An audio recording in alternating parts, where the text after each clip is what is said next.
جگر گوشہ حضور ضیاء الامت جناب حضرت علامہ صاحبزادہ قبلہ پیر محمد امین الاسناد شاہ صاحب سجاد نشین آستانہ عالیہ پھیرا شریف لجپال پیر سیاق غلامہ بے عظیم غلام ماشاءاللہ عظمت و تاجدار ختم نبوت لجپال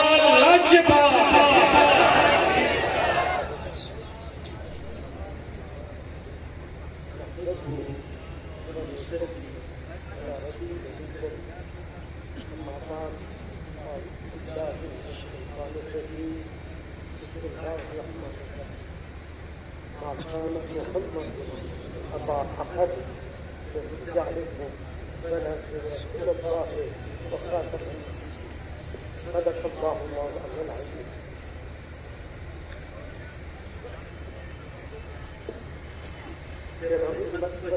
خواجہ محمد ضیاء الدین ضیاء چشت اہل بہشت سجادہ نشین آستانہ عالیہ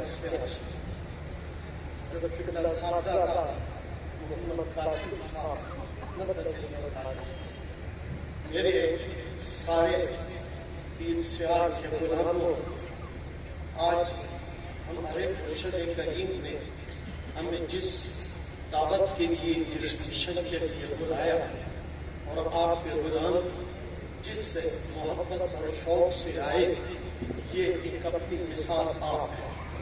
یہ پوری کچہری کمپنی باغ ہے جس کو بھرنے کے لیے لوگ بڑی بھگو کرتے ہیں، لیکن آپ نے ایک صدا لگائی سیال شریف بیٹھ کے تو چاروں کونوں سے ہجوم امٹتا چل آیا. اور میں یہ خیال کرتا ہوں اگر یہ سلسلہ خیر اسی طرح جاری و ساری رہے تو ہمارے لیے عزت اور وقار کی بات ہوگی. جتنے انبیاء آتے رہے ہیں انہوں نے آ کر اپنے آنے والے نبی کی اطلاع ضرور دی ہے.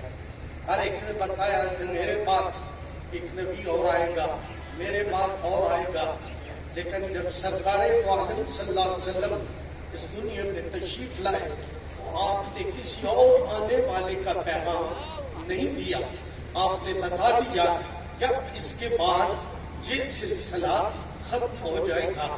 اور پھر کہتے ہیں کہ اگر بھیجنے والا نبی اللہ کی ذات ہے تو پھر کیوں ہم اس سے پوچھ لیں کہ مالک کس کس کو تو نے نبی بنا کے بھیجا. پروردگار فرماتا ہے ما کان محمد ابا احد من رجالکم، اے لوگوں تمہارے مردوں میں محمد صلی اللہ علیہ وآلہ وسلم کی کوئی مرد، کوئی انسان آپ کی پرت جو ہے وہ آپ کی اولاد نہیں ہے، آپ خاتم النبیین ہیں.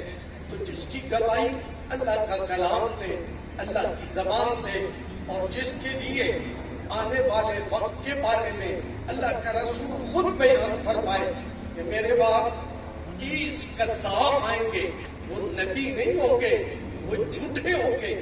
جس کی گواہی دنیا کا سب سے سچا انسان دے اس کو کون جھٹلا سکتا ہے.